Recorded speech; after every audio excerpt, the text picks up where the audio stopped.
The Wuhan Coronavirus has finally broken its containment. With some exceptions, Taiwan, our governments have handled the situation with complete incompetence, actually helping it to spread. And we even have a cult to blame for a massive outbreak in South Korea and who knows where else. The question is, what comes next? There are too many unknowns to be certain, but we think that we might be in for a pretty rough ride. And the virus itself won't be the biggest problem. All of this sounds like a bug in search of a windshield. Welcome to the Shockcast. I'm John Little, recording on a cool Tainan evening on Thursday, March 5th, 2020. Before going on, hit subscribe and click that bell to receive a notification when the next Shockcast happens. And if you like what you hear, hit that like button. All of that really helps get the visibility out for Omega Shock and the Shockcast. And if you didn't like it, well, you know what to do. Also, subscribe to the Shock Letter and receive my articles in your inbox at theshockletter.com. You can also find my posts on Facebook and Twitter. I have 2 books that you can read for free for now, and they are called When Jacob Returns and Ezekiel's Fire. And believe it or not, there are ways to keep the Shock Letter from going to the spam folder by following certain easy instructions. Oh, and there's a curated list of important articles on the topic we talk about today in the main article on omegashock.com. So be sure to go there. You can find links for all of that below. Now let's get back to today's topic. The Wuhan Coronavirus, a bug in search of a windshield. Now before continuing on, stop. Take a deep breath. You will be fine. We have had pandemics before and had even fewer resources to deal with them. So panic is completely unnecessary. So, this isn't the Black Death. It's not the plague of Justinian. It isn't even the Spanish flu. And even if it gets bad, it probably won't be as bad as heart disease or cancer. And it's doubtful that this virus will kill more people than traffic accidents. We got through all of those, and we will get through this. Unfortunately, the biggest damage won't be due to the virus. The biggest damage will come from our response to the virus. Remember, as I said last time, stupidity kills, and so does hysteria. Our problem with stupidity will only get worse from here on out because this virus has broken through the cordon sanitaire that was thrown up around China. And with that breakout, this has gotten a bit more personal for all of us. Hospitals and healthcare facilities may be overwhelmed. The distribution of vital goods and services may be disrupted, and an already chaotic society will fragment even further. The good thing is that this virus has broken out of China pretty late in what we normally think of as the flu season. Lord willing, this means that the infection will die out in a couple of months. Although hope is not a strategy. So let's look at what is actually happening and look at some of the reasons why all of this is happening. Then I want to present best case and worst case scenarios.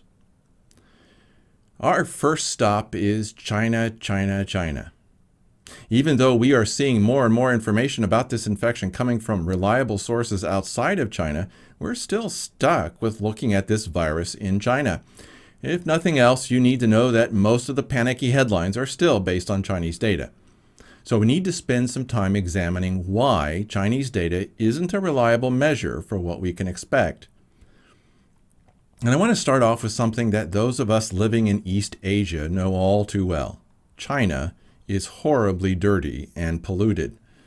As we look on in horror at what is happening in China, we need to remember that part of the reason why China is suffering so badly with this virus is due to a lack of cleanliness and a horrifying amount of pollution.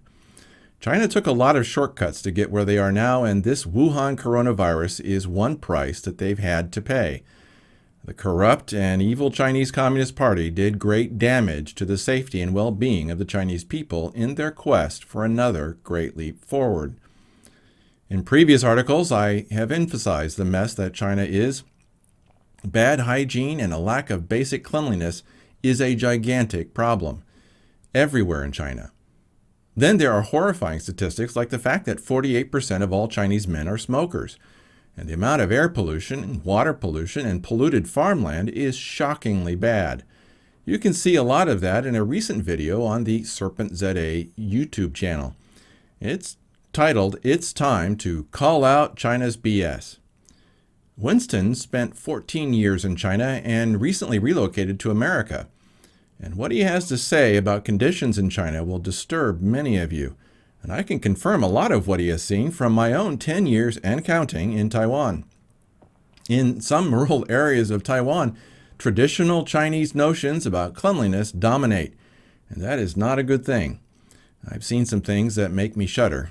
In fact, I shuddered just writing that. Seriously. Thankfully, most Western ideas of cleanliness have taken hold almost everywhere here in Taiwan, and the worst of Taiwan is still better than most places in the mainland. Like Winston, I truly believe that China is having such a hard time with the Wuhan Coronavirus precisely because their people are poor, poorly educated, and living in terrible conditions. And the living conditions are terrible because of vile corruption that allows factories to poison the air, the water, and the ground. And that video that I mentioned before emphasizes this point. So the numbers coming out of China do not tell the whole story. Hopefully the conditions in your own country will be better and that you are healthier than the average Chinese. Unfortunately, there's another reason not to believe the statistics coming out of China. The corrupt Chinese Communist Party lies through its teeth. The CCP might actually be the most psychopathic government in the world. I just saw another video which includes the same Winston before, and then it's titled, "Lies, Wuhan Virus is not defeated." Warning with that one, the sound quality is patchy and foul language is in use. They're really upset. The news that we are getting from China is actually a whitewash of what is really happening. And worse than the lies that they are telling us are the lies that they are telling their own people. The corrupt Chinese Communist Party is literally brainwashing their own people with the worst lies imaginable. Even though the CCP helped cause this mess, these sick psychopaths are setting themselves up to win big when this virus burns itself out by claiming that the Chinese Communist Party is the reason why the Wuhan coronavirus is gone. This is an utterly sick and twisted strategy, and they might get away with it. And if they do, expect your government to take notes. Governments are full of psychopaths who are looking for any way to increase their power. Think of China as the testing ground for dominating the world. Unfortunately, we are forced to look beyond China because the Wuhan coronavirus broke our efforts to contain it and escaped into the rest of the world. That escape made this far too personal for all of us, and some of the reasons for that escape are utterly maddening. Complete incompetence and stupidity most foul lie at the heart of why a Chinese epidemic has now become an international pandemic. Japan, South Korea, and Italy all have outbreaks that could have been avoided if morons hadn't been involved. Of course, we human beings are pretty stupid at the best of times, myself included, so we should have been expecting this, and I talked about a prime example of stupidity in action last week in my article and video titled "The Wuhan Coronavirus, Death by Stupidity, Japanese Style." I'm shocked at how stupid and incompetent the Japanese government was in its handling of the Diamond Princess quarantine. And that quarantine failure might probably be the single biggest reason why Japan has admitted that they cannot contain this outbreak and that they may have to reschedule the Tokyo Olympics. They blew it. They know it. Japan went full retard. And you should never go full retard. The best that Japan can do now is close schools, limit public gatherings, and hope that it doesn't get bad enough to close the Olympics. But hope is a strategy for morons. Then there's South Korea, which was doing okay until a stupid cult brought the epidemic from Wuhan, resisted all attempts by the government to test them, and then destroyed Korea's ability to stop the outbreak. Shin Cheon-ji believes that their founder, Lee Man-hee, is the second coming of Christ, and they have more than 300,000 members strewn throughout South Korea. They have also infiltrated churches throughout the country and even the rest of the world. And like many cults, they believe in having lots of close personal contact, oodles of meetings, and ambushing unsuspecting pedestrians with intense, relentless, face-to-face attempts to convert them. If you thought that the Jehovah's Witnesses were bad, you should see the Shincheonji cultists. This revolting cult did their very best to keep the South Korean government from testing them. Then, when it became clear that this cult had the disease, they refused to release their membership list until their leader was threatened with prison. To add insult to injury, these morons were single-handedly responsible for knocking out the quarantine response in Daegu, which is at the epicenter of the outbreak in South Korea. One of their secret members was the head of the quarantine response team set up by the local government. That whole team, more than 50 people, was taken down because the head of it was infected. Furthermore, their practices are perfect for the transmission of this virus. They do not believe in surgical masks when they meet together. They absolutely believe in meeting even when you are sick, and maybe especially when you are sick. And as I said before, they engage in constant, face-to-face, intense meetings with people on the street. These satanic morons have made it impossible for South Korea to contain the Wuhan Coronavirus. They are the reason why this virus has taken off in South Korea. Again, it was only when their evil leader was threatened with going to prison that he broke down and let the government have their full member list. Even then, you can bet that he is not giving them all the information that they need. Is there a secret member of the Shincheonji cult in your church? Could be. Then we have the mysterious case of Italy. We still don't know why northern Italy has been hit so hard by this virus, but we have our suspicions. Did you know that there are a huge number of Chinese workers, both legal and illegal, in northern Italy? Yeah, me neither. How strange that very few seem to talk about these workers. It's almost as if it's a taboo subject, and they seem to be concentrated in the fashion industry in the Milan and Prato area. Of course, Chinese tourists might have brought the virus to northern Italy, but it seems strange that other areas of Europe and Italy weren't hit as hard. After all, Chinese tourists have been all over Europe. I sense an illegal Chinese worker problem in northern Italy. Unfortunately, we probably won't find out until Italy has, or should I say, why Italy has turned into a hot zone. We won't find out quickly until after all this is over. And yes, you can bet that corruption was involved. Remember that this is Italy, one of the most corrupt countries in Europe. But enough about geography and morons. Let's talk about you, me, and the people that we care about. If my wife dies from this virus, I will be truly devastated. And I'm sure that you have people that you feel the same way about. So we're going to get into where the risks lie, and even where they might be lying.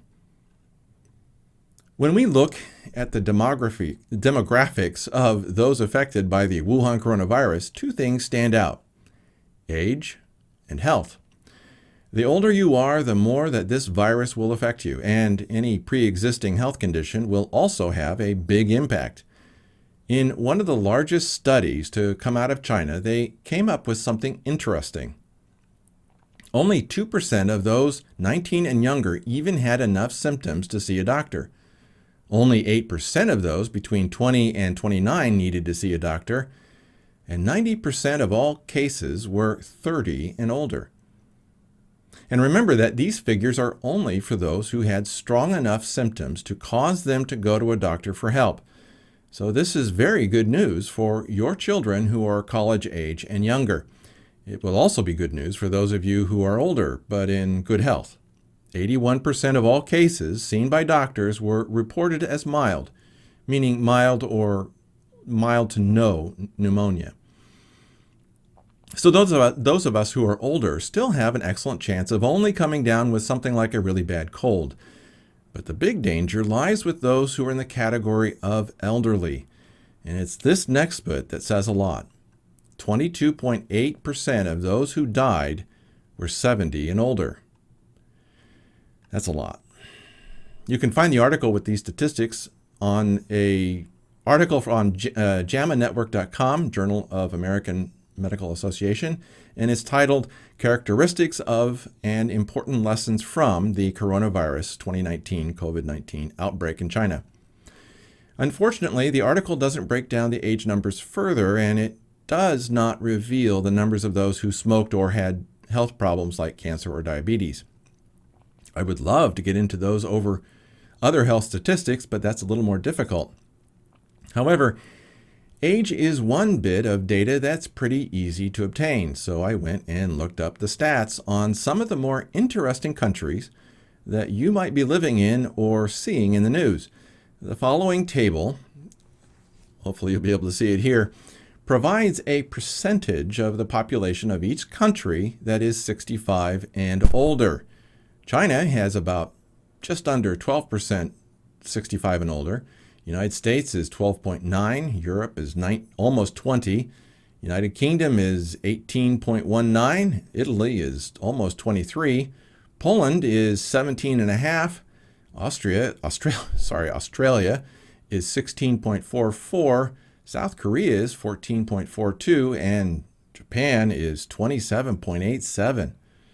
India is pretty young at only 6.39% of its population is 65 and older, and Iran is 5.48. If the Wuhan coronavirus follows the same pattern that we have seen so far, Italy and Japan should suffer a higher mortality rate than those with younger populations.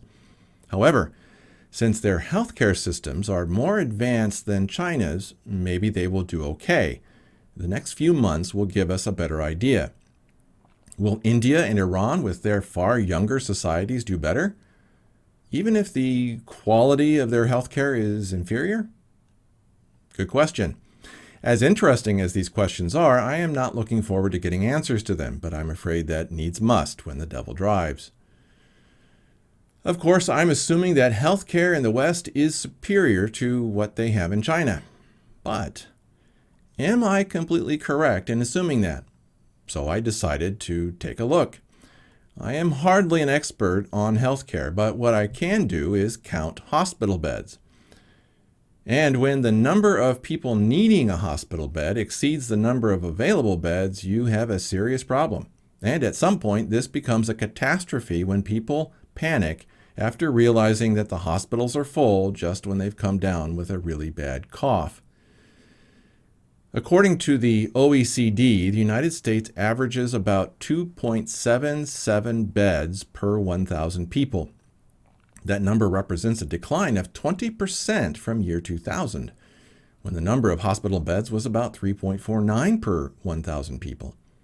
Italy is currently at 3.11 beds per 1,000. Japan has 13.05 hospital beds per 1,000, which is a lot. And South Korea is just a little behind Japan with 12.27 beds per 1,000. You can find more statistics like that on a link below and on Wikipedia, where they have the list of OECD countries. The irony is that China's healthcare system is overwhelmed, even though their number of hospital beds per 1,000 population is higher than the United States. The Chinese have 4.34 beds per 1,000. More than double the ratio 20 years ago, when there were only, at that time, 20 years ago, 1.69 beds per 1,000 people. Does an overwhelmed Chinese healthcare system indicate that the developed world will suffer the same? It's hard to say. Wuhan is not a first-tier city in China, so its healthcare system is probably not up to the standards of Beijing or Shanghai. And even first-tier cities in China aren't up to developed world standards. I've heard a lot of anecdotal evidence indicating that you do not want to get sick or give birth in China. Something else to remember is that healthcare is more hospital-centric in China. In the U.S. and elsewhere, you'll find a lot more clinics and medical centers, so the disparity in hospital beds might not be as significant as it first seems. We hope. Now that I've thrown a bunch of information at you, then we need to talk a little bit about where our information comes from. There really is a difference between the news and the reality behind the news. It probably does not come as a shock to you that news headlines only tell part of the story. I experienced that during my time in Israel, and I'm seeing a lot of the same from my viewpoint in Taiwan. At the best of times, with even the most honest news organizations, it is difficult for reporters to give you accurate information with a proper perspective. Furthermore, reporters are human, so they make mistakes. Add to this the inherent dishonesty within journalism, and you will find yourself struggling to get an accurate picture of what is really happening. And one of my favorite quotes about dishonest journalism comes from John Swinton, the top journalist of the late 1800s. His scathing rebuke of the free press should never be forgotten, and you can find what he said in an article I wrote 7 years ago called Intellectual Prostitutes. Unfortunately, alternative news sites have gotten into the game of lies for fun and profit. I am truly sickened by the lies that are being peddled by the likes of Zero Hedge, Steve Quayle, Doug Hagman, Brandon Smith, Natural News, Epoch Times, and a host of others. These people should be ashamed of themselves, but they've yet to show any kind of remorse over their dishonesty. And it grieves me to see that some even claim to be Christian while they lie to you. Okay, I'm getting off track, so let me get back to the point. The current data on this outbreak doesn't tell the whole story. Even if the information that we were getting was completely honest, it would only tell us the number of cases that doctors have seen and the number of fatalities from those cases. We call this the case fatality rate, or CFR. The CFR will always give us the most negative number possible because it only deals with those who actually went to the doctor. Those who never went to the doctor or hospital are not counted, which usually makes a disease look far worse until research can be done on those who did not go to the doctor but were infected. So remember that the numbers that you are seeing do not represent the whole picture. This situation could be a lot better than the headlines claim, although it could be worse. Okay, let's get down to those scenarios that I promised to talk about. This is probably what you really wanted to hear, so I'm going to cut to the chase. The best case scenario. My original best case scenario was that containment efforts outside of China would work reasonably well, keeping the numbers of people infected reasonably low. Taiwan has done an excellent job of clamping down on this epidemic and keeping the infection rate incredibly low. Little did I know that Taiwan was the exception and not the rule. Then came the mishandling of the Diamond Princess cruise ship in Japan, the horrifying Shincheonji cult in South Korea, and the mysterious spread of the virus to Italy. Those three events meant that the Wuhan Coronavirus is now unstoppable. The best that we can do now is to try and slow it down until summer starts. Why summer? Summer usually means open windows and more fresh air. It means coming into less contact with virus-tainted breath. The lower the amount of virus in the air, the less chance of actually getting sick. So keep the windows open, kids. Also, viruses thrive in cold, dry environments. They last longer when it's cooler, and they float better in colder air because the density of air increases when temperatures drop. And the virus lives longer on cold surfaces. We can see this at work by looking at almost 40 years of statistics for the flu. And hopefully you'll be able to see that right there. As of this moment, we are now at the beginning of March, so we might start to see a fall in the number of infections. We might. However, there's one big difference between the flu and this coronavirus, and that is the period of time between infection and the onset of symptoms. For the flu, it's just 1 to 4 days. But the Wuhan coronavirus can incubate and spread to others for up to a month before you get symptoms.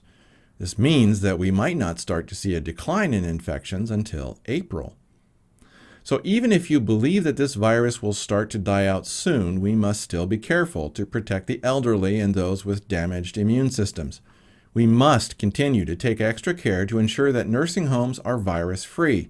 We must make sure that our parents and grandparents don't come into contact with potential virus carriers.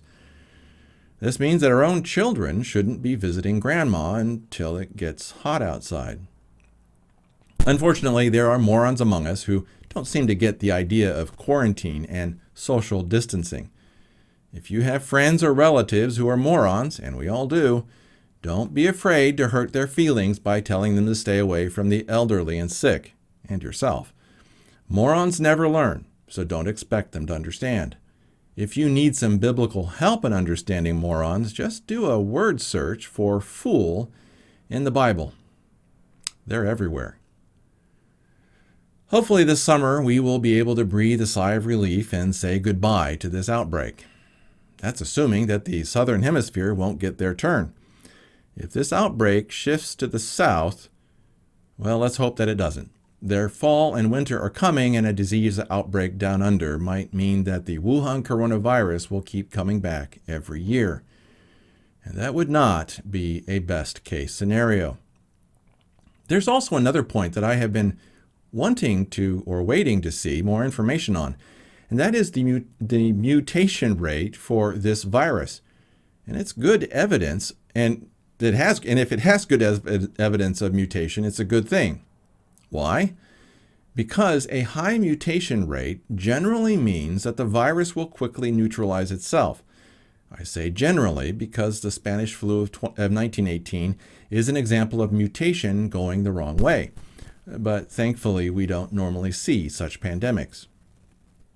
My original source for this is a YouTube video from the MedCram channel. It's titled Coronavirus Epidemic Update 29, Testing Problems, Mutations, COVID-19 in Washington and Iran.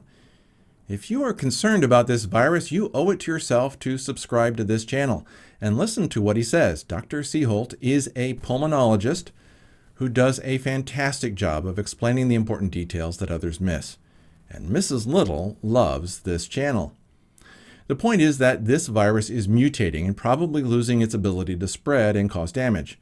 That's something to celebrate if we see this happening. Remember that we're still looking at the best case. And let's look at evidence for a real best case scenario that is happening right now. Remember all those morons who helped this virus escape China? Well, for some reason, Taiwan's response to the Wuhan coronavirus was virtually moron-free. And I'm astounded that they have done so well. They blocked flights from China. They tracked down everyone who came in from Wuhan. When someone got infected, they examined everyone that this person touched, and people went into quarantine. Taiwan has done a remarkably good job in containing the outbreak of this coronavirus, and at the risk of repeating myself, I am amazed at how well they have done. Even though this country has its own psychopathic dirtbags who do not care who they transmit this virus to. Unfortunately, Taiwan still has its share of morons who would not understand what a quarantine is even if you whacked them over the head with it and drew them a picture. Seriously, this country has its share of idiots that don't see a problem with coughing and sneezing in your face. Stupidity is alive and well in Taiwan like anywhere else. So maybe Taiwan is evidence that things will turn out okay. Then we have some other good news in the form of 2 people who came down with the Wuhan coronavirus and pulled through fine. The first one is an article titled, "I Have the Coronavirus. So far, it isn't that bad." The next one is, "Coronavirus Patient Gives Chilling Account of What Killer Disease Feels Like." Ignore the stupid clickbait headline from the second link. The Daily Star likes to do that. Both of those articles show people getting through it fine. And I think that you will be relieved to see that this virus is not a death sentence. It certainly made me feel better. So we all might sail through this and wonder afterwards if this was just a tempest in a teapot. But I'm afraid that a best case isn't the only possibility. In fact, we've already seen some worst case already. So let's talk about that. Worst case scenario, a bug in search of a windshield. Government incompetence and evil psychopaths have made sure that the Wuhan coronavirus has spread to your country. Fools and psychopaths will also be the reason why your community will be unprepared when this coronavirus comes to your neighborhood. We have already seen unscrupulous dirtbags buy up all the surgical masks and hand sanitizer across the U.S., so expect more of this. The number of infections from the Wuhan coronavirus are still growing exponentially outside of China, and probably inside of China too, because remember, they lie. And we cannot hope to see a leveling off of infections until April.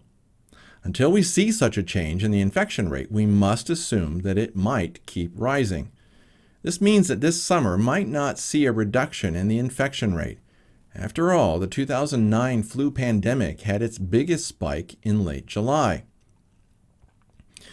Notice the exponential curve in infections until the rate of infection breaks. We won't be able to claim that the rate of infection will slow down until we see that break. We also haven't seen how this virus will get transmitted through our school-aged children. Our kids are one of the biggest spreaders of this disease and have a proven ability to spread pathogens far and wide.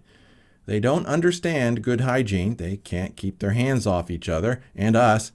We love them more than life itself, but nothing spreads a virus better than a bunch of little kids. That's why Taiwan kept children home from school until last week. But now that they are back in school, we might see a jump in infections here. The good thing is that the kids will be fine, since this virus doesn't seem to attack them very much. You and I will not do as well, should they give it to us. Also, this virus might sweep through your workplace with its air conditioning and recycled air. Shopping malls, grocery stores, megachurches, nursing homes, and any gathering of any size will provide opportunities for this virus to continue spreading. Remember that they've said what they've said about cold, dry environments. Heavy air conditioning and packed meeting rooms are not good things if you don't want to get sick. Then there's the death rate. We think that it's about 3.4%. Although that seems like a worst-case estimate. But it could actually be far, far worse than that. Remember that it takes time for people to die from this virus, and we won't know the true death rate until everyone has finished dying. So please, speed it up. Chris from Poland sent me an article about this, and it's more than a little chilling. It's titled, Coronavirus Disease COVID-19 Fatality Rate, WHO and Media versus Logic and Mathematics. That article goes into math behind the death rate and the built-in error that it represents when we look at daily statistics. That math adds up to something that could be far worse than we thought. Having said that, and having said all of that, I am actually more concerned about the response to this virus than the virus itself. Even though this is a serious disease, our response could actually be more damaging than the illness. For years, I have been talking about the fragility of economies around the world. And before the Wuhan Coronavirus closed factories across China, we were already seeing evidence of recession. I believe that this outbreak will accelerate the decline in our economies, a decline that began months ago. And slowing economies mean businesses closing and people losing their jobs. If enough of that happens for too long, financial markets collapse. This is why the United States Federal Reserve had an emergency meeting this week and took the extreme measure of dropping the federal funds rate from 1.75% to 1.25%. That 50 basis point drop is a gigantic move and proof that the Fed is very afraid. And they've indicated that they'll do it again if that's not enough, and that's crazy talk. Yes, crazy. And it's just more insanity in a world that has been insane for far too long. While we accelerate down this path towards catastrophic depression, this is happening. When it hits, it will be worse than anything that we have ever seen. It will shake the world and turn our civilization upside down. There is literally no way to avoid what is coming. The only thing that we can hope to do is lessen the impact and delay it as much as possible. Even if this outbreak fizzles from here on out, it might already have tipped us into an economic death spiral that we won't recover from for years. It really could be our worst financial nightmare come true. But financial collapse will be the least of our worries. If this outbreak upends fragile economies and brings a greatest depression, we might see some form of world war. We might not call it World War III, but a lot of countries could be dragged into something that they didn't ask for. We already have the Turks and Russia trading blows in Syria with a bumbling Turkey screaming for help from Mother NATO. Lots of fighting continues in Libya and Yemen.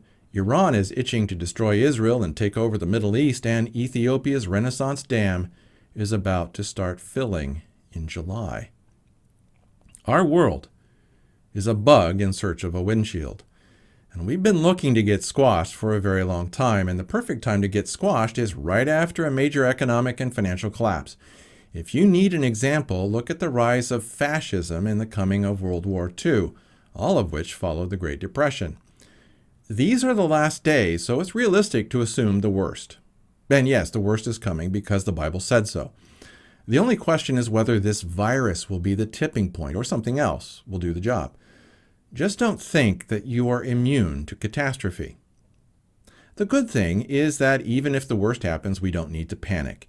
We have the creator of the universe on our side, so fearfulness is just another word for stupid. He has us in the palm of his hand, and the worst that can happen to us is death. And death means leaving an awful world for an eternity in heaven. And frankly, this virus wouldn't be a bad way to go.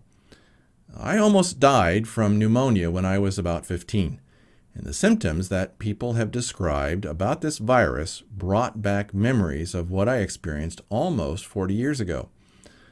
Hopefully, this is just a wake-up call to prepare for bad times ahead. They are coming, and you need to be ready, mentally, spiritually, and physically. Read your Bible, all of it, every day. Invest your life in serving God. Buy extra food and supplies for yourself and others. Share what you know. This life is short and eternity is long, and I am amazed at those who know this but do not act on it. We are children of the Most High, and we need to be about our Father's business. If we don't, He'll have something to say to us when we see Him. That's it for this Shockcast. If you appreciated this video, hit like. Then hit subscribe and that little bell. Also, leave a comment. I look forward to seeing what you have to say about what was said here. Your input is truly welcome. You can also get my articles and updates in your inbox through the shock letter at theshockletter.com and read my books for free, When Jacob Returns and Ezekiel's Fire. They just might save your life.